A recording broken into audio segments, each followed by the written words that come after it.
नमस्कार दोस्तों, मैं अंकुर उपाध्याय स्वागत करता हूं आप सभी का एक बार फिर से अपनी नई वीडियो में। दोस्तों, भारतीय बाजार में तेजी जरूर है लेकिन ऊपर से लगातार नीचे आ रहा है बाजार। और अगर आप मार्केट ब्रेथ देखें तो स्ट्रॉन्ग जरूर है लेकिन कुछ ऐसी खास तेजी नहीं दिख रही है, क्योंकि मिड कैप और स्मॉल कैप आपके लिए कुछ खास कर नहीं रहे हैं। जितना गिफ्ट निफ्टी कल रात में दिख रहा था वैसा कुछ हुआ नहीं है, क्योंकि ईरान ने पूरा क्लियर कर दिया कि कोई बातचीत नहीं हुई है। बेफिजूल में बस प्राइस को कंट्रोल करने के लिए ये सब बोला जा रहा है और उसका इंपैक्ट आपको अब मार्केट पे दिख रहा है। दोस्तों, प्रेसिडेंट ट्रम्प क्या कर रहे हैं कि ये दुनिया भर को परेशान करके अपने बाजार खुलने से पहले एक अच्छा कमेंट कर देते हैं। इनका बाजार बढ़ जाता है, अगले दिन दुनिया के बाजार फिर गिर जाते हैं। अब आज शाम तक फिर कुछ ऐसा बोल देंगे जिससे अमेरिका दोबारा ऊपर कूद जाएगा। कल अमेरिका के बाजार में 600 पॉइंट डाउ जोन्स कूद गया। ठीक है, उनके मार्केट में चौतरफा तेजी आ गई। मैं एग्जैक्टली अपडेट शेयर करता हूं। डाउ कूदा है 631 पॉइंट्स। नेस्डैक इंडेक्स में भी करीब एग्जैक्टली 1.38% की तेजी रही। S&P 500 1.15% ऊपर था और रसेल 2000 में तो 2.3% की तेजी देखी। तो ये तो बढ़िया कर गए, कोई दिक्कत नहीं थी। अभी क्या है, डाउ फ्यूचर्स आपको 240 पॉइंट नीचे दिख रहा है। ठीक है जी, लेकिन शाम होते होते कोई खबर ऐसी आ जाएगी कि फिर अमेरिका का बाजार ऊपर कूदने के चांसेस बन जाएंगे। तो हो क्या रहा है कि ये वन वर्ड मार्केट चल रहा है। एक कमेंट मार्केट ऊपर नीचे, एक कमेंट मार्केट ऊपर नीचे, और इसमें पिस कौन रहे हैं? Asian markets. बाकी किसी को कोई फर्क नहीं पड़ रहा। अब अगर मैं आप सभी के साथ अभी करंट सिचुएशन डिस्कस करूं तो पूरे एशिया में तेजी है। जैसे कि निकाई 0.8% ऊपर है, शंघाई 0.95% ऊपर है, हैंगसेंग 2% ऊपर है, कॉस्पी 2.25% ऊपर है। भारतीय बाजार भी देखोगे तो ये भी भैया 1% की तेजी दिखाई रहा है आप सभी को, लेकिन अभी ऊपर से करेक्शन आई है। अब हमारे बाजार में जो तेजी है वो निफ्टी में रह गई है आधे % की। सिमिलरली सेंसेक्स में रह गई है 0.6% की। मिड कैप इंडेक्स में आधे % की है। बैंक निफ्टी में 1% की है। बात करें अगर स्मॉल कैप इंडेक्स की तो ये बिल्कुल फ्लैट है, या कोई खास तेजी है ही नहीं। तो मार्केट बटा हुआ है, मार्केट स्ट्रेंथ अभी नहीं दिखाने को तैयार है। मार्केट को चाहिए ईरान का कंफर्मेशन, और ईरान अभी तक तो कोई कंफर्मेशन नहीं दे रहा है। प्रेसिडेंट ट्रम्प ने जितने भी कमेंट करे ईरान ने सब जुटला दिए। ईरान ने कहा भैया कोई बात नहीं हुई है, ये केवल प्राइस को कंट्रोल करने के लिए ये सब किया गया है। मार्केट ब्रेथ 1900 शेयर्स पॉजिटिव है, 865 नेगेटिव है। तो बढ़ने वाले शेयर्स की संख्या नो डाउट ज्यादा है, बट ऐसा नहीं है कि चौतरफा हरियाली हो। एक भी क्षेत्र ऐसा नहीं है जो 1% ऊपर हो हमारा। सबसे ज्यादा बैंक निफ्टी ऊपर है 0.9%, तो तेजी है बट ऐसी नहीं है फुल फ्लेज तेजी हो। PSU बैंक्स 0.8% ऊपर है, ऑटो 0.8% ऊपर है, financial services, metal, real estate में तेजी है। बाकी एनर्जी, फार्मा, FMCG ये आपके लिए नीचे गिरते हुए दिख रहे हैं। टॉप गेनर में BLS international, JBM auto, alkyl amine, Tejas networks और फर्स्ट ट्राई के शेयर दिख रहे हैं।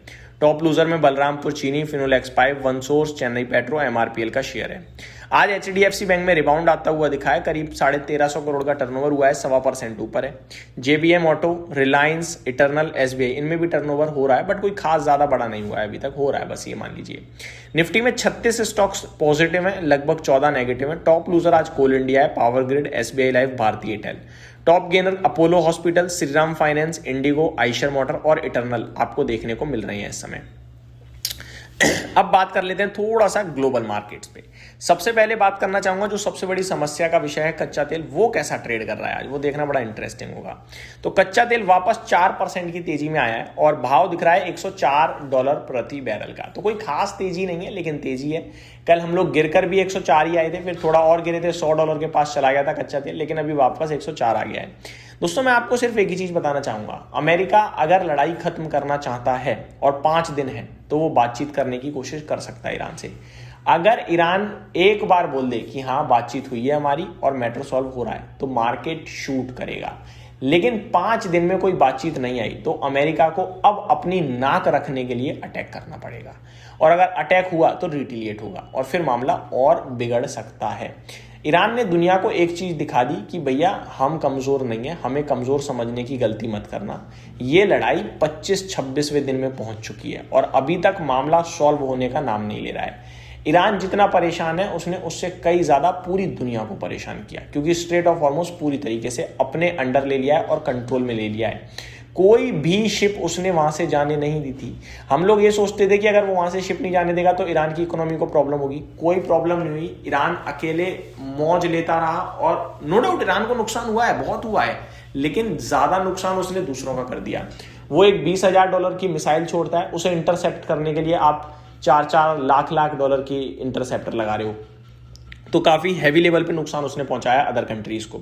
अब यहां से क्या करें दोस्तों, नो ट्रेड जोन में है। अब आप खुद सोचो ना, एक कमेंट, एक पोस्ट पे अगर मार्केट 500 पॉइंट घूम सकता है, आप क्या पढ़ोगे फिर? टेक्निकल्स, आप क्या स्टडी करोगे?